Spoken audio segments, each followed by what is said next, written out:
Bueno, buenos días a todos. Les damos formalmente la bienvenida a esta novena edición del Congreso Nacional de Residentes Bioquímicos. Queríamos agradecer su participación, por supuesto, en este evento.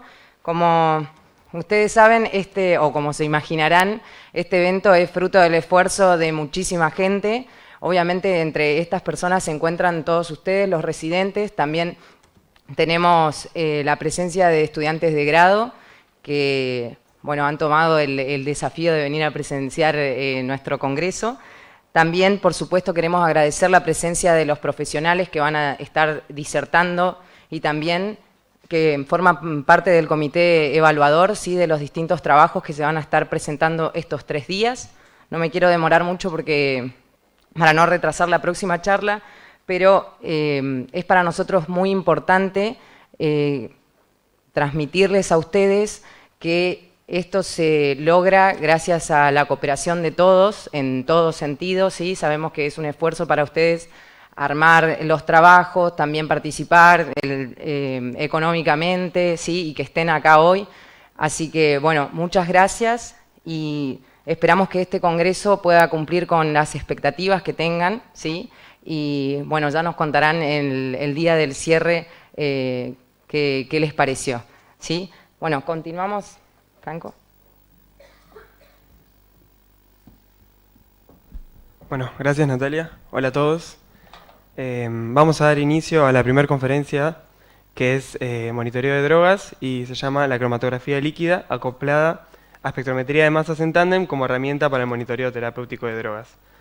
Los disertantes que van a dar la charla son el bioquímico Ignacio Brezán, egresado de la Universidad de Buenos Aires, especialista en gestión de calidad de la Universidad de Salvador, Georgetown de la University de Washington, tiene la residencia bioquímica en toxicología y química legal de Senatoxa, que es de la Facultad de Farmacia y Bioquímica de la UBA. Actualmente está realizando el doctorado en Ciencias de la Salud en el Instituto Universitario del Hospital Italiano y es analista profesional bioquímico en el Hospital Italiano en la sección de cromatografía y espectrometría de masas. Y lo acompaña Mariana Méndez, que es licenciada en Química, graduada de la Universidad de Salvador. Ella es la jefa de sección del Laboratorio de Espectrometría de Masas del Hospital Italiano de Buenos Aires y es ex supervisora y jefa del laboratorio en ACA, Asociación de Cooperativas Argentinas, en Pilar, provincia de Buenos Aires, y es ex asistente senior de control de calidad GADOR, División Farmacoquímica, Pilar, provincia de Buenos Aires. Bueno, los dejo a ellos.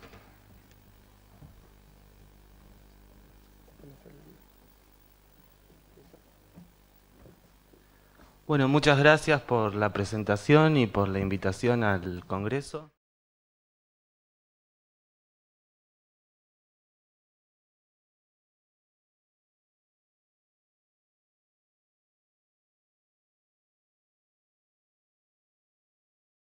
Para realizar el monitoreo terapéutico de drogas. Entonces, primero vamos a hablar de monitoreo terapéutico de drogas y para eso tenemos que definir.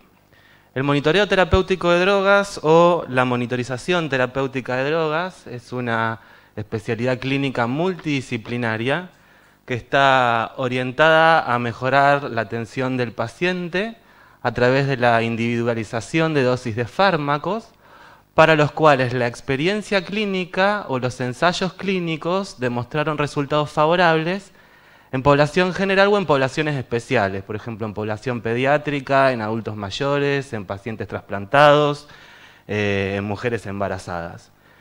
El objetivo final que tiene el monitoreo terapéutico de drogas es optimizar la respuesta terapéutica a través de todo lo que les acabo de decir. Y hay 2 enfoques para hacer monitoreo terapéutico de drogas. Uno que se denomina a priori, ¿sí?, que se basa en información farmacogenética y en información demográfica, y uno que es a posteriori y es con el que nosotros contribuimos desde el laboratorio, que básicamente tiene que ver con la determinación de un fármaco en una matriz biológica. Entonces, este concepto todos ya lo deben recordar. Para hablar de monitoreo de drogas tenemos necesariamente que tomar algunos conceptos de la farmacocinética, que es este estudio cuantitativo del movimiento de un fármaco en el organismo desde que se absorbe y se distribuye a través de la sangre a los diferentes órganos y tejidos hasta su disposición final, que es consecuencia del metabolismo y de la eliminación. Entonces, ¿en qué se basa el monitoreo terapéutico de drogas a posteriori, que es el que nosotros realizamos como profesionales bioquímicos? Bueno, en cuantificar un fármaco en una matriz biológica, que vamos a definir después en qué matriz trabajamos, y verificar que la concentración que obtengamos se encuentre dentro de lo que se denomina rango terapéutico, ¿sí? Porque, dentro de este rango se espera obtener una respuesta terapéutica determinada, y si estamos por debajo de ese rango es probable que no haya efecto terapéutico, y si estamos por encima del rango hay un elevado riesgo de que se produzcan efectos adversos, ¿sí? O se produzca toxicidad. Entonces, hablamos de farmacocinética, ¿sí? Y ustedes saben que cuando a un paciente se le administra un fármaco, nosotros podemos evaluar el perfil farmacocinético de ese fármaco, ¿sí?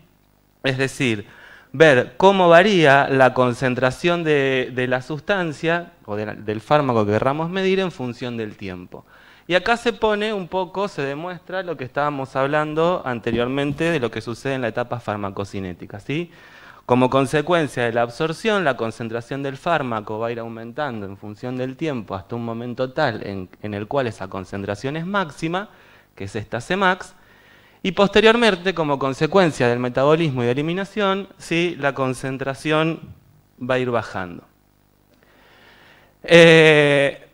En este perfil farmacocinético nosotros podemos definir entonces el rango terapéutico, que era ese rango de concentraciones en el que nosotros esperábamos encontrar la concentración de la droga que queríamos medir.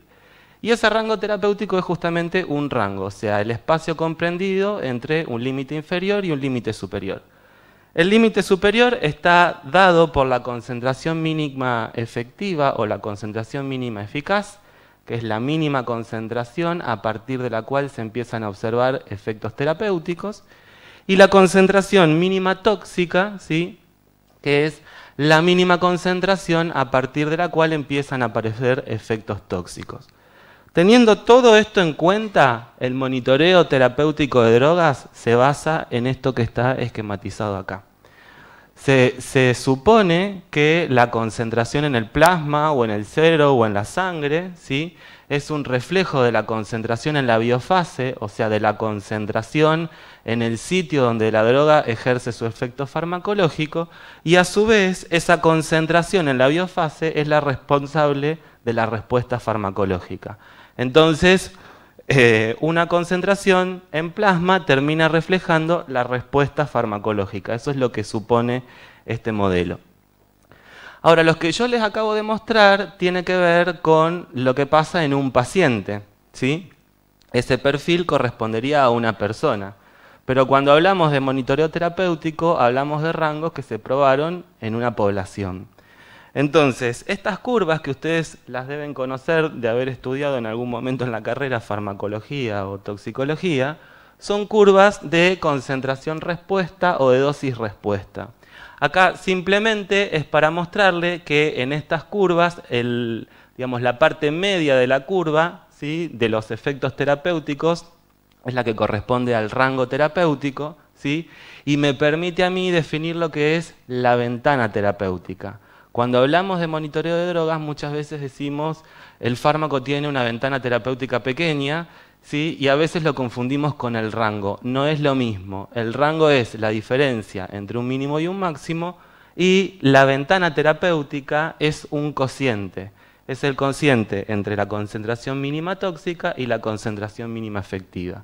Entonces, mientras ese cociente esté más cerca a la unidad, quiere decir que estas dos concentraciones están más cerca, y si están más cerca es más probable que al administrar una dosis que está estandarizada se puedan producir efectos tóxicos.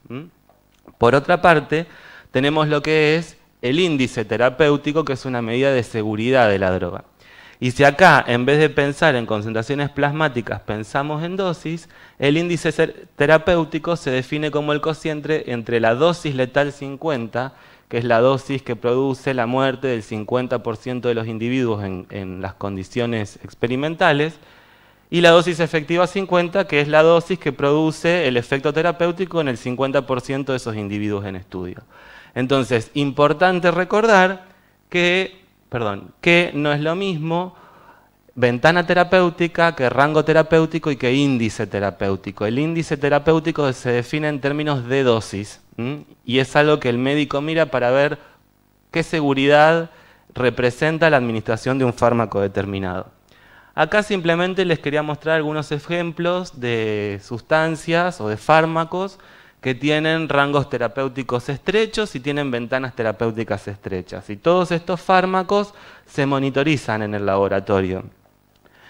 El salicilato, por ejemplo, no se monitorea en forma rutinaria para evaluar algún tipo de tratamiento, pero sí es importante monitorearlo cuando se produce una intoxicación, ¿sí? Para ver si el tratamiento está siendo efectivo. Entonces, rango no es lo mismo que ventana y no es lo mismo que índice, ¿sí? El rango terapéutico es la diferencia entre la concentración mínima tóxica y la mínima efectiva. La ventana terapéutica es el cociente entre esas dos concentraciones y es una medida de seguridad clínica. Y el índice terapéutico sí es una medida de seguridad en términos poblacionales y se utiliza entonces para ver cuán seguro es la administración de una droga. Entonces, teniendo esto en cuenta, uno se podría preguntar si es necesario realizarle monitoreo a todas las drogas que existen en el mercado. Y la respuesta obviamente es que no. Primero porque la cantidad de fármacos que circulan en el mercado es impresionante. Y segundo que para tener o para poder realizar el monitoreo terapéutico de una determinada sustancia, es necesario que esa sustancia cumpla con una serie de características. Perdón, se me está yendo. Ahí está. ¿Sí? ¿Qué características tiene que cumplir una droga para que yo la pueda monitorear? Bueno, tiene que tener una amplia variabilidad farmacocinética interindividual. ¿Qué quiere decir esto? Quiere decir que si yo administro el mismo fármaco por la misma vía de administración, en una misma dosis, a un conjunto de pacientes, y a cada paciente le mido su perfil farmacocinético, si hago su perfil plasmático, voy a tener concentraciones bastante diferentes. Esto se ve, por ejemplo, en el gráfico de acá a la izquierda, donde a una serie de pacientes se administró una dosis de fenitoína por una misma vía, ¿sí? Y fíjense que el porcentaje de pacientes que presenta diferentes concentraciones plasmáticas cuando las muestras se toman en el mismo momento. O sea, hay pacientes que tienen alrededor de 1, de 2 miligramos litros, y para la misma dosis hay pacientes que presentan más de 50. Entonces esto denota, ¿sí?, esa amplia variabilidad farmacocinética que tiene, por ejemplo, la fenitoína. Por otro lado, tiene que tener una baja variabilidad farmacodinámica interindividual. Eso quiere decir que, si bien los perfiles farmacocinéticos son diferentes, ¿sí?, la misma dosis produce más o menos los mismos efectos en todos esos pacientes. Tienen que tener una estrecha ventana terapéutica y además no deberían existir otros marcadores clínicos o bioquímicos, ¿sí?, que me permitan relacionar la dosis que se administró con el efecto farmacológico buscado. Por ejemplo, el caso más típico es hacer el monitoreo de hipoglucemiantes orales midiendo una glucosa o midiendo una hemoglobina glicosilada. Es mucho más sencillo y mucho más práctico y mucho más rápido hacer ese tipo de determinaciones que desarrollar un método específicamente para medir alguno de estos hipoglucemiantes. Entonces, ¿cómo tengo que pensar yo para ver si en mi laboratorio voy a montar una técnica para medir una determinada droga? ¿Sí? Entonces, lo primero que tengo que hacer es fijarme cuál es su ventana terapéutica. Si la ventana terapéutica es estrecha, la literatura lo que nos dice es que una ventana terapéutica estrecha tiene que ser aproximadamente de 4,5 para abajo, ¿sí? Si la ventana terapéutica es estrecha, voy a continuar, digamos, con mi análisis. Si es amplia, no tiene sentido que yo haga el monitoreo terapéutico, ¿sí? Esa monitorización va a estar injustificada porque si hay un rango terapéutico muy amplio, seguro que la concentración va a caer dentro de ese rango y no sé cuánto voy a poder correlacionar el efecto con esa concentración. Caso típico de esto son algunas benzodiazepinas. Por otro lado, entonces, si la ventana terapéutica es estrecha, tengo que fijarme si hay relación entre la concentración y el efecto o no lo hay. Si no la hay, el monitoreo terapéutico va a ser ineficaz, porque yo voy a tener un valor de concentración y lo que le esté pasando al paciente no sé si lo voy a poder atribuir a ese valor de concentración que estoy monitoreando o no. Y por otro lado, si hay relación, me tengo que fijar si la respuesta la puedo evaluar con algún biomarcador, ¿sí?, de los que decíamos recién, clínicos o bioquímicos, que me permita tener o sacar conclusiones en forma rápida, como por ejemplo medir una glucemia o por ejemplo alguna determinación del laboratorio de hemostasia cuando un paciente está anticoagulado, ¿sí? Si esto existe, si existen estos marcadores, en realidad el monitoreo terapéutico de esa droga es innecesario. Pero si se cumple esta relación entre la concentración y el efecto y el fármaco cumple con todos los requisitos que vimos antes, amplia variabilidad farmacocinética interindividual, baja variabilidad farmacodinámica interindividual, estrecha ventana terapéutica, no hay otro marcador clínicamente evaluable, entonces esa droga sí es candidata a que yo la monitoree en el laboratorio. O sea que es un camino bastante largo donde uno tiene que investigar bastante. Estos son algunos ejemplos de sustancias que normalmente se monitorean en los laboratorios. Hay anticonvulsivantes, cardioactivos, antihistamínicos, inmunosupresores, que es una familia de fármacos que vamos a ver a lo largo de esta charla. Y también tenemos antibióticos, antirretrovirales, analgésicos, etc.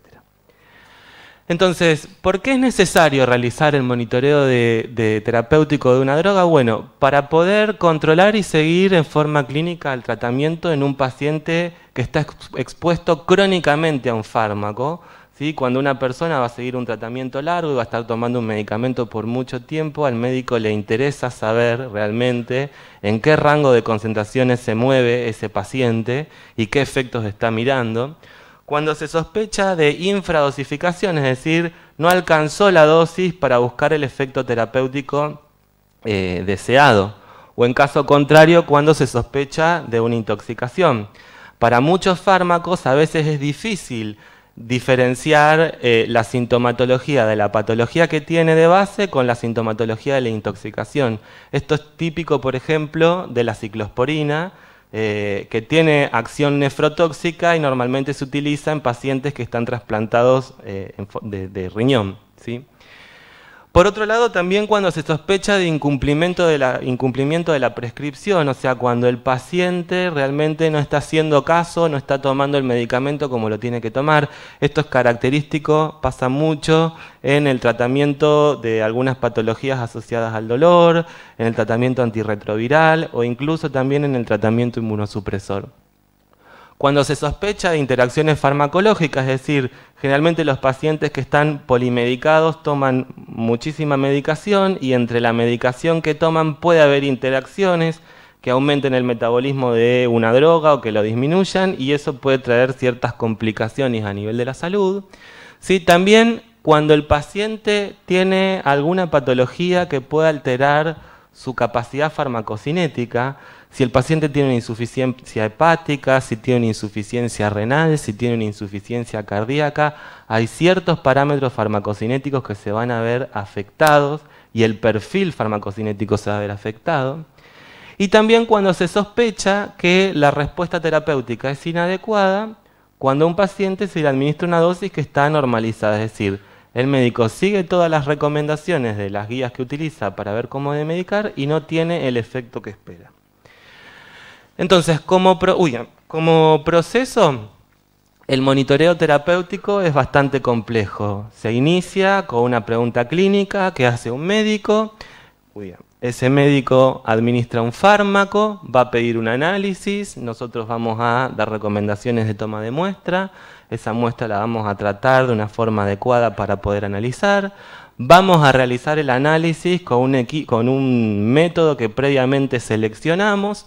Vamos a verificar el resultado, entregar el informe y después, en forma interdisciplinaria, y esto debería ocurrir así, se evalúa el resultado entregado en el informe en términos de la pregunta clínica que se hizo anteriormente y se ve, ¿sí?, cuál es la conducta terapéutica que se va a tomar. Todo este proceso, que es bastante largo, nosotros lo podemos, digamos, incluir dentro del famoso proceso analítico que todos conocemos, ¿sí? Donde vamos a hablar de una etapa preanalítica, una etapa analítica y una etapa post-analítica. Entonces, siempre tener en cuenta cuando vamos a hacer monitoreo terapéutico de drogas que el resultado final va a depender del fármaco. Yo tengo que conocer el fármaco que voy a monitorear, tengo que saber qué clase de sustancia es, cuál es su rango terapéutico, cuál es su ventana terapéutica. Tengo que tener información del paciente, ¿sí? Saber su edad, su sexo, si tiene alguna patología de base.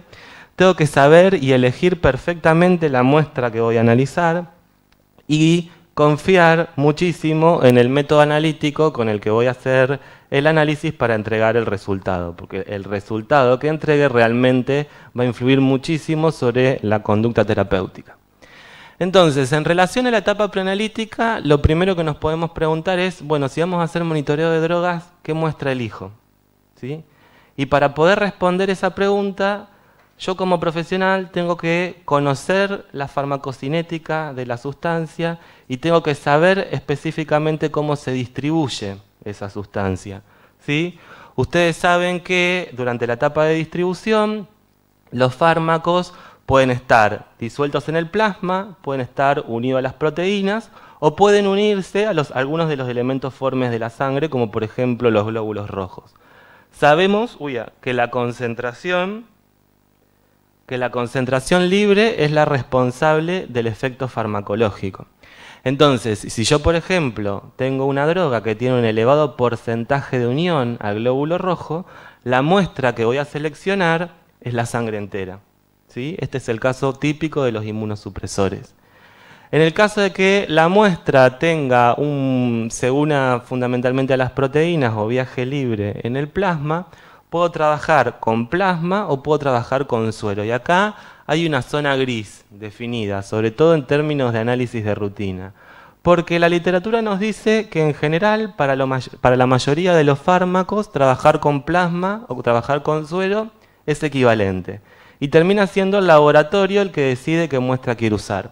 Usar plasma, por ejemplo, tiene la ventaja de que no tengo que esperar que la sangre se coagule, yo centrifugo, tengo la matriz rápido, pero también corro algunos riesgos porque estoy usando un anticoagulante que puede diluir mi muestra, estoy utilizando un anticoagulante que puede generar alguna interferencia a nivel del método analítico.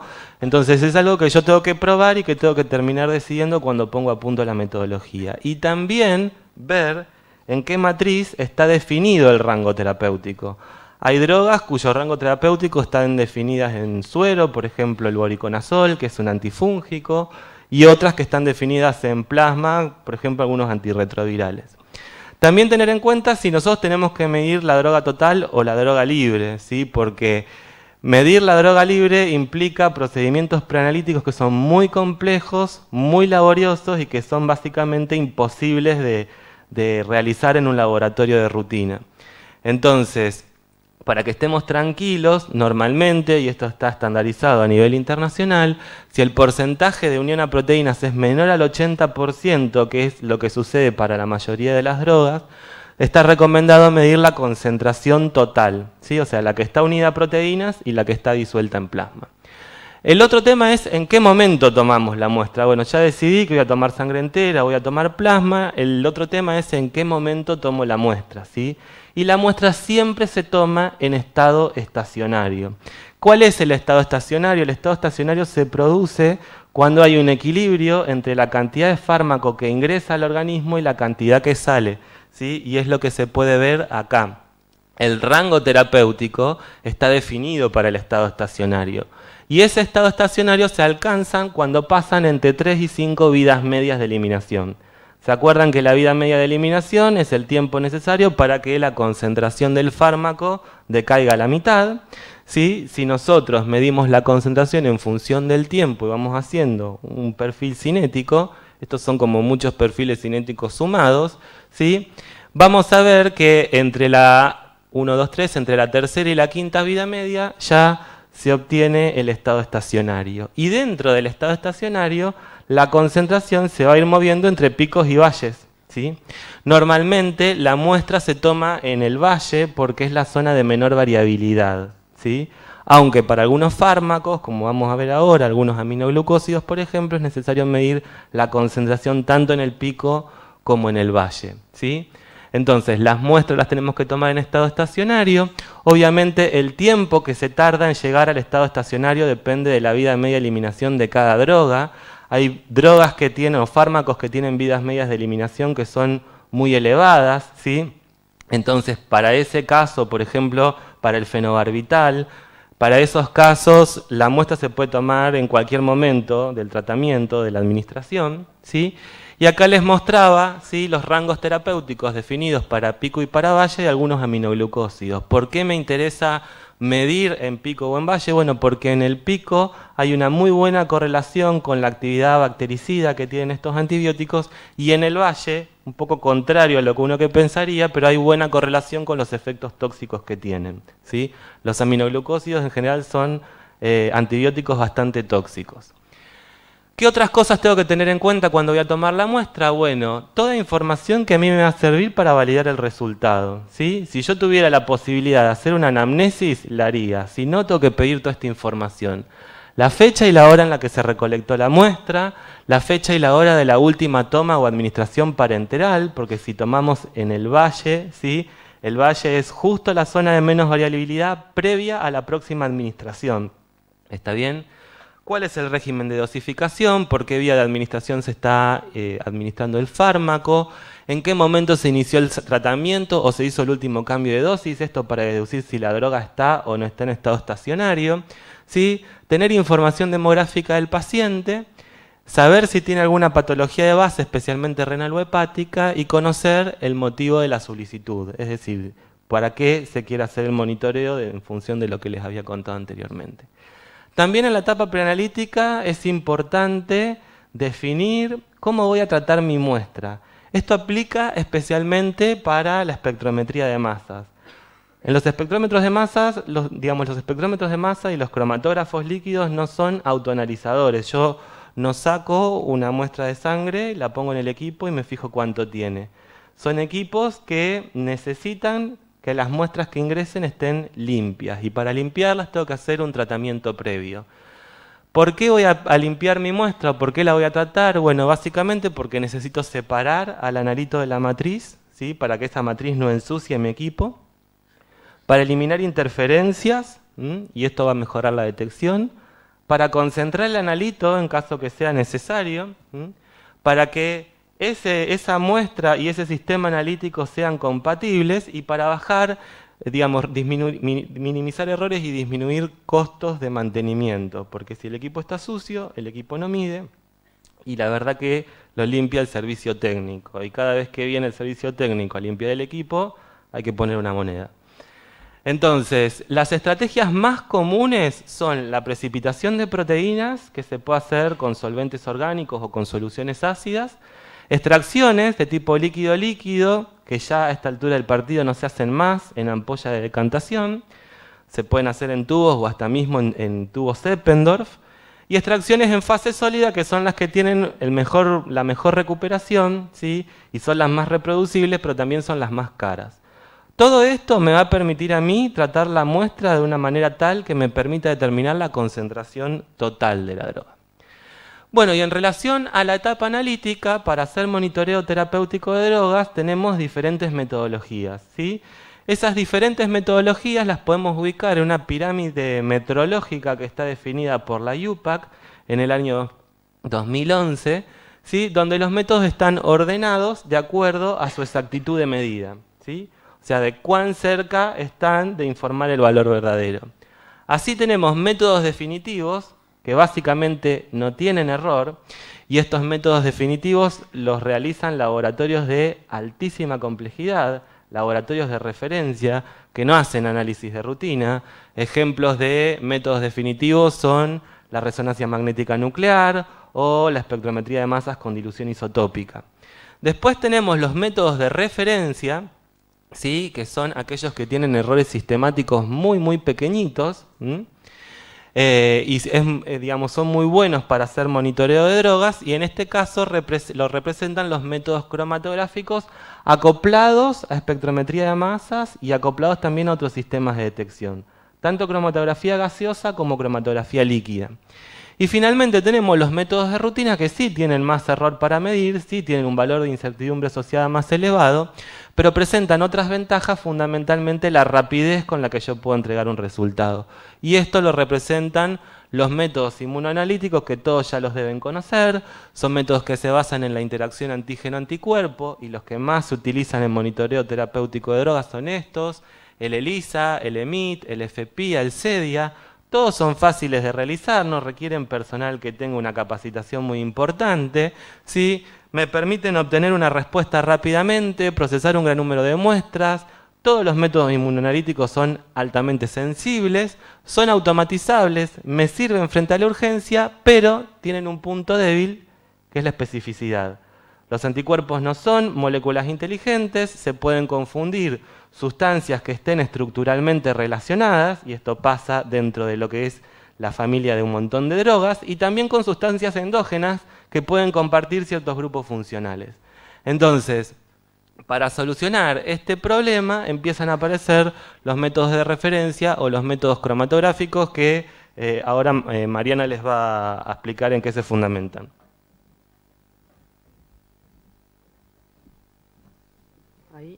¿Ahí me escuchan? Bueno, lo mismo que decía Nacho, gracias por invitarnos para contarles lo que hacemos en el hospital. Básicamente yo soy química y mi aporte fue ingresar la cromatografía líquida de masas al Hospital Italiano, ahí por el 2010. Marisa Jiménez me convoca a empezar a formar un grupo de trabajo.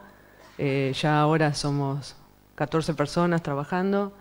Bueno, mi aporte fue fundamentalmente instrumental. Así que bueno, les voy a contar cómo son las partes de un sistema cromatográfico. Tenemos la fase móvil, puede ser gaseosa o líquida, un sistema de inyección donde uno introduce la muestra, una columna, una fase estacionaria y un detector. En principio, cualquier detector. En el laboratorio tenemos arreglo de diodos, doble masa, masa simple, electroquímico, cualquier detector. Este es el principio de la cromatografía.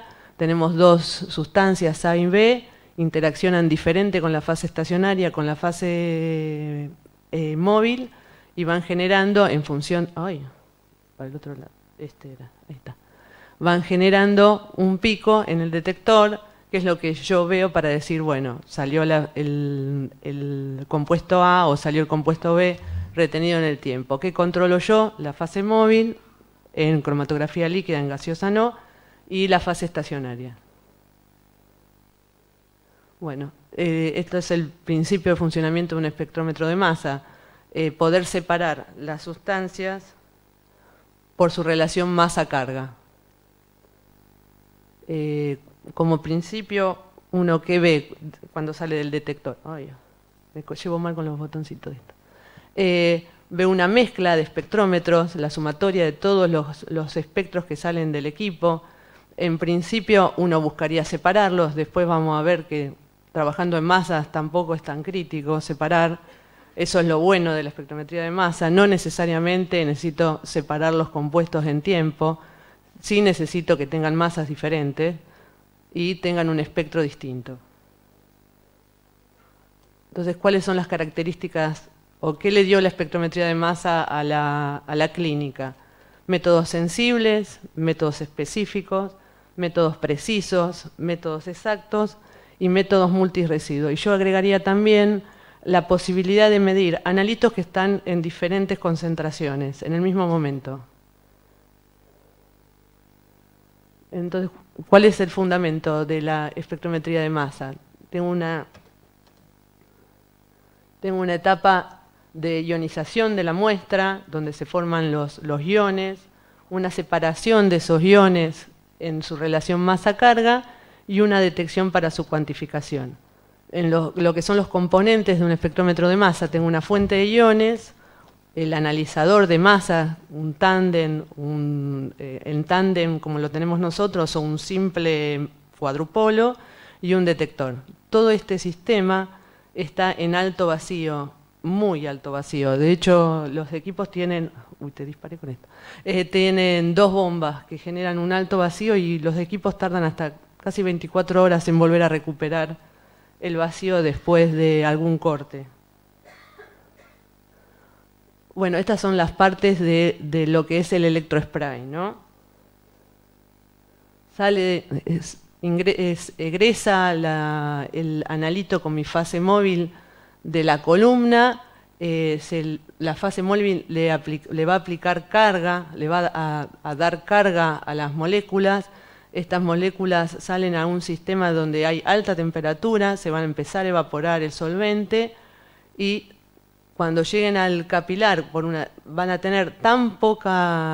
ser tan cargadas que lo que van a hacer es empezar a repelerse. Y entonces esto es lo que es el funcionamiento del electrospray, que es básicamente el modo de ionización que más se usa en el laboratorio. Bueno, y estos son los fundamentos. Bajo las condiciones adecuadas de solvente y el solvente adecuado, se forman finas gotas, es el electrospray. Estas gotas, al tener mucha carga y poca superficie, se repelen y es lo que forma el electrospray. Más o menos, yo ayer viajaba en el subte y me acordaba de esto, porque uno viaja bien apretadito. Imagínense si tuviéramos todas las mismas cargas, apenas abren la puerta, salimos todos disparados, esto y encima alto vacío, que nos está indicando esta es la salida, entramos rápidamente a lo que es la primera etapa, que es el primer cuadrupolo.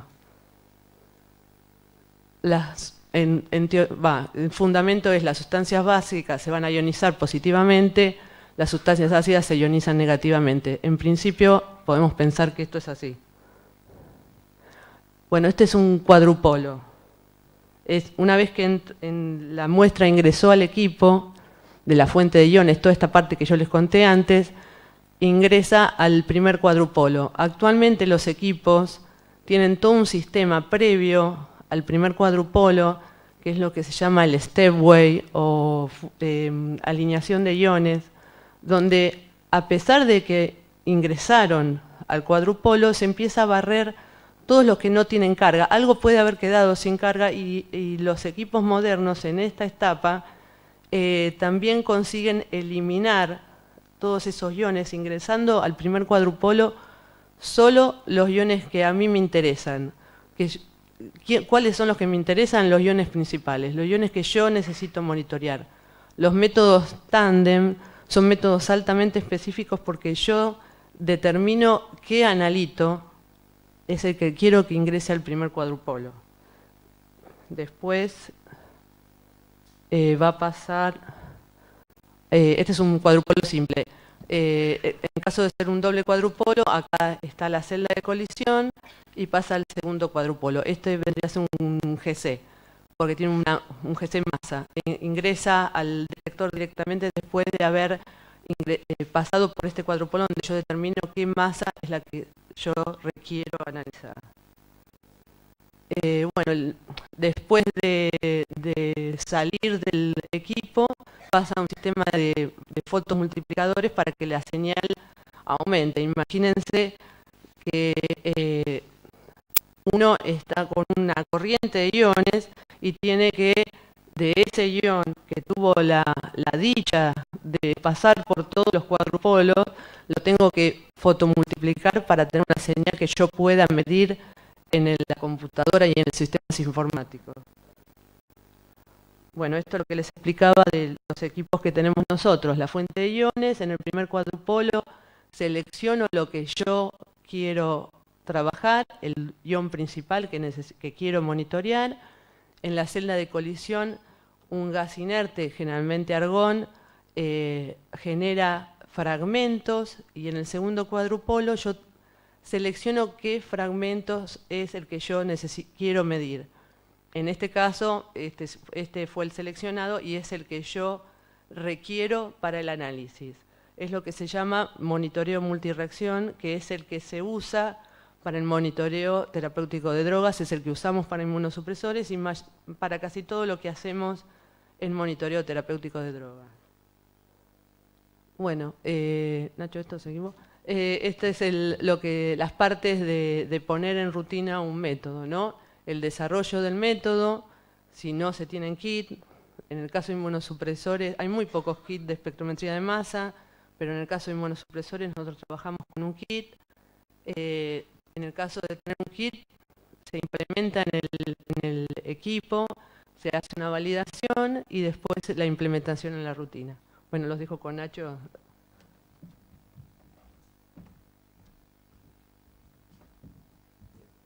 Sí, básicamente esto tiene que ver con que cuando nosotros desarrollamos un método, en realidad lo que estamos haciendo es determinar todas las condiciones o cómo optimizamos las condiciones de medida a nivel cromatográfico, a nivel espectrométrico y a nivel tratamiento de muestra. Después lo que hacemos es validar ese método de acuerdo a normativa internacionalmente aceptada, guías de la FDA, de la EMEA, del CLSI. Y finalmente, una vez que el método está validado, o sea que nosotros estamos seguros que es adecuado para el propósito previsto, lo que hacemos es implementarlo en la rutina bajo un sistema de aseguramiento de la calidad muy importante que me permita a mí estar seguro realmente del resultado que estoy emitiendo. Entonces, queremos contarles un poco, ¿sí? Los inmunosupresores en sangre entera por cromatografía líquida acoplada a espectrometría de masas en tándem, que son algunas de las drogas que nosotros monitoreamos en nuestro laboratorio.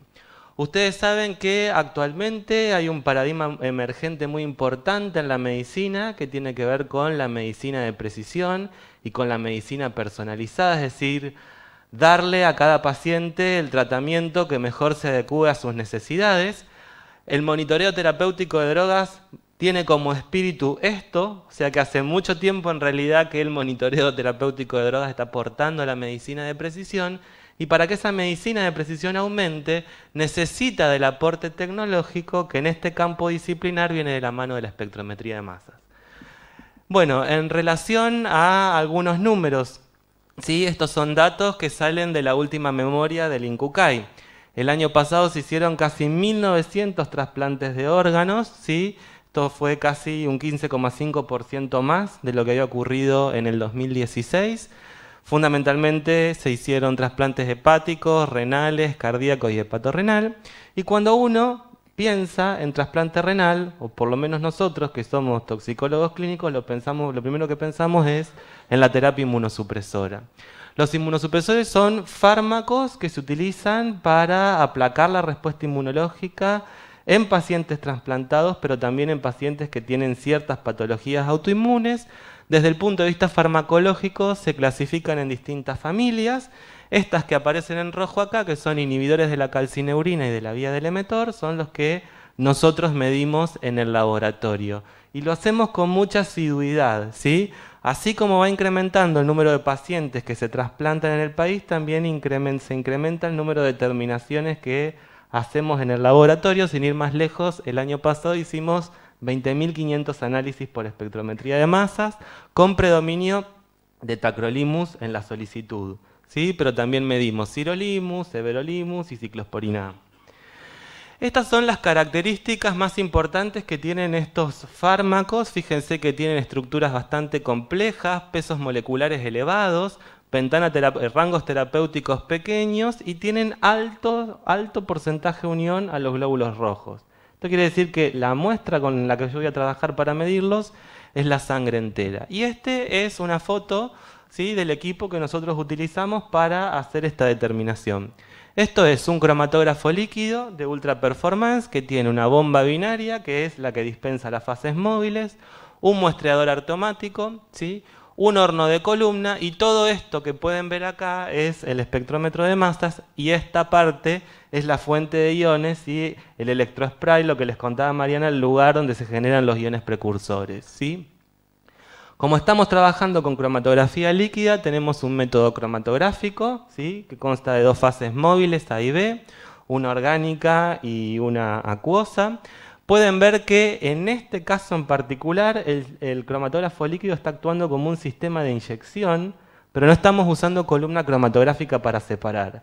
Y esto tiene que ver con que la matriz, con el tratamiento que nosotros hacemos, queda lo suficientemente limpia, las masas son lo suficientemente elevadas y los fragmentos que se forman en la celda de colisión para generar las transiciones son lo suficientemente grandes como para que la separación la haga directamente los analizadores de masa y no los cromatógrafos. Bueno, esto tiene que ver con las condiciones espectrométricas que se optimizan para hacer la medida. Y acá lo que tenemos es la masa de los iones precursores y de los iones hijos, ¿sí?, que se utilizan para hacer el monitoreo. En este caso nosotros estamos cuantificando, ¿sí?, utilizando estándares internos, algunos están deuterados y otros no, para calcular lo que serían las relaciones de área. Cuando usamos cromatografía líquida acoplada a espectrometría de masas, le tenemos que avisar al espectrómetro de masas qué es lo que nosotros vamos a medir. Y eso se hace en lo que se denomina sintonía o tuning, que se hace para cada compuesto químico que yo quiero medir.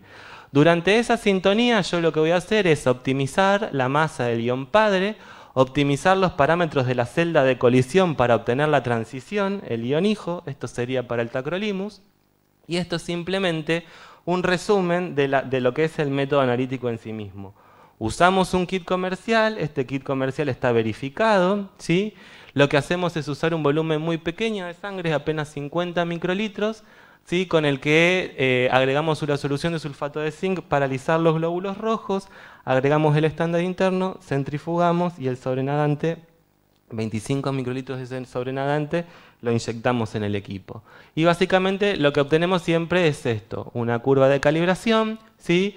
Y acá lo que vemos es el pico del analito que a mí me interesa ver, el pico del estándar interno, y la curva se hace midiendo la respuesta, que es el área del analito sobre el área del estándar interno en función de la concentración. A futuro, sí, ¿qué es lo que estamos viendo? O sea, en términos de monitoreo terapéutico se están evaluando matrices alternativas, ¿sí? Si yo les preguntara si podemos medir la concentración de estos 4 inmunosupresores sin que las muestras se tengan que tomar y almacenar en tubos de ensayo, la respuesta, no sé cuál sería, pero no sería algo tan fácil de resolver. Una estrategia que a nosotros se nos ocurrió para realizar o resolver este problema es utilizar DBS o Dry Blood Spot o gota de sangre seca en papel de filtro, que es la estrategia de recolección de muestras que todo el mundo conoce para la pesquisa neonatal, ¿sí? Esta estrategia de recolección de muestras se está revalorizando en el campo del monitoreo terapéutico de drogas. Y para el caso de los inmunosupresores es especialmente interesante porque la matriz de elección siempre es la sangre entera, por su unión al glóbulo rojo o sus uniones al glóbulo rojo. El tema es que el hematocrito es un factor determinante en todo el método analítico que sigue. ¿Por qué? Porque la viscosidad de la sangre es directamente proporcional al hematocrito del paciente. Eso quiere decir que cuando un paciente tiene un hematocrito alto, la sangre es más viscosa y cuando yo siembro un volumen fijo en un papel de filtro, la sangre va a difundir poco. Si tomo un paciente que tiene un hematocrito más bajo, la sangre va a ser menos viscosa y cuando siembro una gota de sangre, un volumen fijo en el papel, si esa sangre va a difundir más. Si yo lo que hago es extraer discos o áreas fijas de estas gotas de sangre seca, voy a terminar cometiendo errores por efecto o errores por exceso porque la droga va a estar más o menos concentrada en esa mancha de acuerdo al hematocrito del paciente. Entonces, esto representa un problema, existen diferentes estrategias para poder solucionar la influencia del hematocrito, ¿sí? Una tiene que ver con la cuantificación de potasio, de creatinina y también modelos matemáticos y también lo más cómodo es hacer el análisis de la gota completa. Si yo analizo todo el contenido de esa gota, el hematocrito no tendría por qué influir. Acá lo que tenemos son algunos resultados de estudios previos. Estos son resultados en DBS, ¿sí?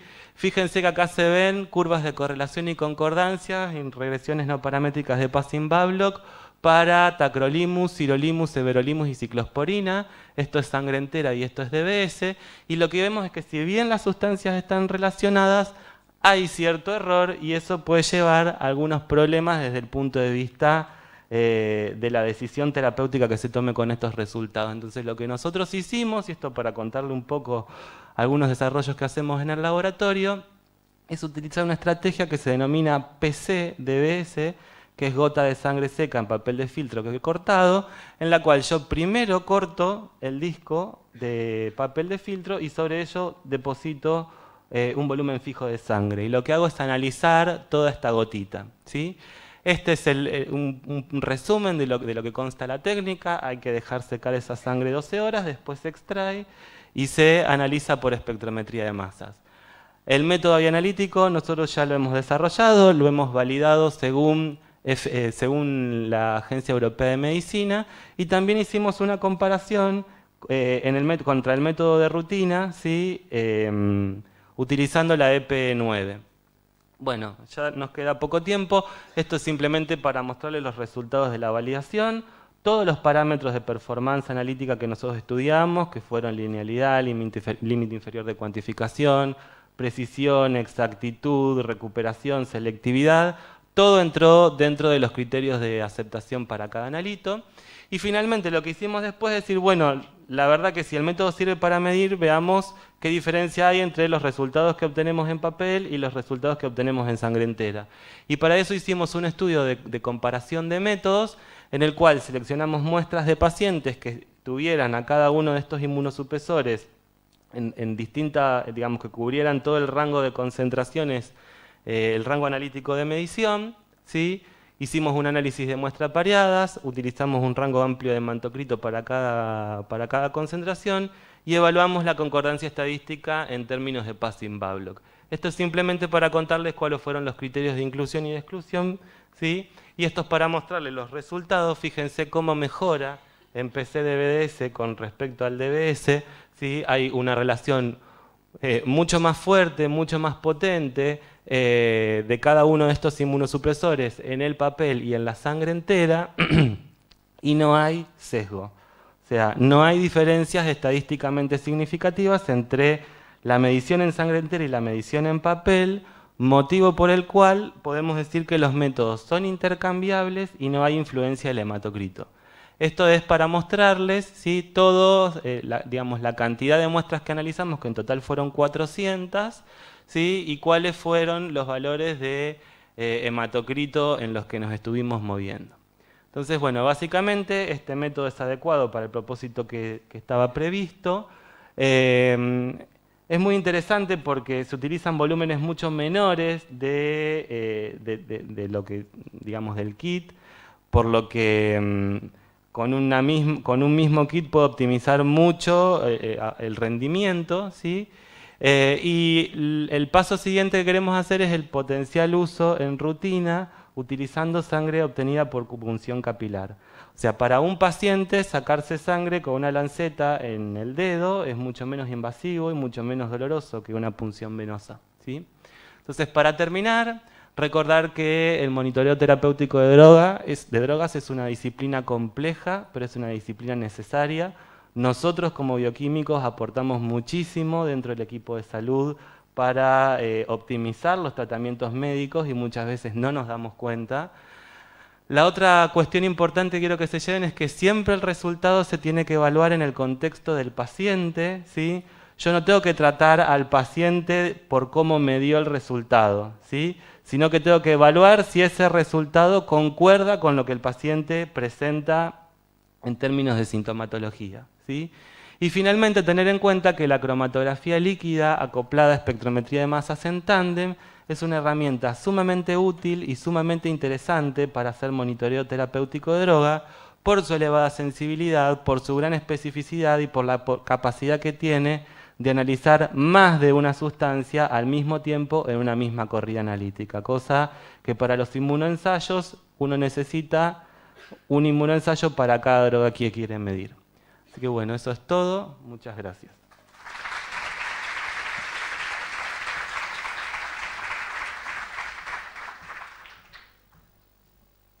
Gracias por la charla. Yo les quería preguntar, ¿qué otras determinaciones realizan en el laboratorio de cromatografía con el cromatógrafo líquido acoplado a masas en tándem de uso clínico, digamos? En relación a la clínica, nosotros, en el laboratorio, ¿se escucha ahí? Sí. En el laboratorio usamos los espectrómetros de masa para todo lo que es digamos, errores congénitos del metabolismo, hacemos la pesquisa neonatal ampliada, hacemos la determinación de carnitina total y libre en plasma, hacemos la determinación de ácidos orgánicos en orina por cromatografía gaseosa acoplada a espectrometría de masas. Y también usamos o hacemos el monitoreo terapéutico de otras drogas, además de los inmunosupresores, como voriconazol, atazanavir, algunos antibióticos betalactámicos y aminoglucósidos, ¿sí? Eso en relación a la clínica. Después también tenemos, digamos, un área muy fuerte que tiene que ver con desarrollos para la industria farmacéutica, donde se trabaja sobre todo con estudios de bioequivalencia y biodisponibilidad. Bien, y después también le quería preguntar porque, bueno, no en cualquier laboratorio se tiene un espectrómetro de masas, ¿no? ¿Cómo ven esto a nivel del país de Argentina? Si saben de otros laboratorios que estén haciendo inmunosupresores por masas o alguna otra determinación. Mira, el tema es el siguiente. Los espectrómetros de masa son equipos muy caros, muy caros. Entonces, para comprarlos, la compra tiene que estar bien, la inversión tiene que estar bien justificada. Cuando el equipo entra en rutina, si uno tiene un volumen muy grande de muestras para analizar, termina siendo más barato que un método inmunonalítico. Pero también hay que tener en cuenta que el equipo no funciona solo, que hay que tener una capacitación, digamos, adecuada para poder utilizarlo. Y a nivel del país, yo realmente sé que hay algunos hospitales que tienen espectrómetros de masa. No los usan para hacer inmunosupresores, normalmente están más destinados a lo que es la pesquisa neonatal ampliada. Y en general, a nivel hospitales de agudos, el italiano tiene, el hospital Garrahan tiene, si no estoy equivocado, creo que el hospital Dural también tiene. Y después normalmente en realidad están en instituciones privadas, laboratorios de derivación o instituciones que tienen estos equipos con fines de investigación y, digamos, para ampliar un poco su capacidad de trabajo, reciben muestras para hacer monitoreo. Sí, lo que decía Nacho también, la capacitación, ¿no? Una persona tarda en llegar a poder operar el equipo y más allá si uno, generalmente cuando se compran los equipos, sabés lo que vas a hacer el primer día, pero después aparecen médicos con ideas nuevas, con nuevos analitos en nuevas matrices, y ahí es donde tenés que, ya no tenés kit, lo único que tenés son algunas publicaciones y a partir de ahí empezás la tarea de desarrollar, que es lo que decía Nacho, ¿no? Ver cómo se distribuye el fármaco, dónde lo tendrías que buscar, qué es lo que se encuentra. A nivel reactivos, es un equipo que necesita reactivos de alta pureza, y bueno, son costos, pero una vez que esa tecnología está puesta a punto, la versatilidad de poder mirar en una sola muestra un montón de analitos. Una cosa más, también recalcar qué es lo que se viene en el mundo. Hay una gran tendencia a nivel internacional a pasar la mayoría de los métodos inmunoanalíticos a espectrometría de masa y hay una gran tendencia a nivel internacional también a pasar los métodos cromatográficos clásicos con detección UV, por ejemplo, detección de fluorescencia, a espectrometría de masas también. Puede ser espectrometría de masas sola, es decir, hasta el primer cuadrupolo y el detector, o puede ser espectrometría de masas en tándem, que es la que tenía la celda de colisión y el segundo cuadrupolo, ¿sí? También depende mucho de los niveles de concentración que uno quiera medir. Los espectrómetros de masas en tándem llegan a medir picogramos por mililitro, o sea, estamos en las partes por trillón. O sea que con esta tecnología no lo hablamos en la charla porque no venía a los fines del monitoreo, pero nosotros hemos podido medir la concentración de tacrolimus en células polimorfonucleares de sangre periférica, por ejemplo, en ese orden de concentración. O sea que son herramientas muy potentes, muy versátiles, nos abren todo un universo dentro de lo que es la bioquímica clínica y a mí me parece que por lo menos como actividad de divulgación y también para generar interés, está bueno que todos los profesionales y sobre todo los profesionales jóvenes se vayan enterando que estos equipos existen y se vayan interesando por aprender a usarlos porque de acá a unos años va a ser muy probable que si uno quiere hacer monitoreo terapéutico de drogas, quiere hacer toxicología clínica o quiere hacer trabajar en errores congénitos del metabolismo, en endocrinología, va a terminar parado enfrente de un cromatógrafo líquido acoplado a un espectrómetro de masa. Bueno, muchas gracias por todo.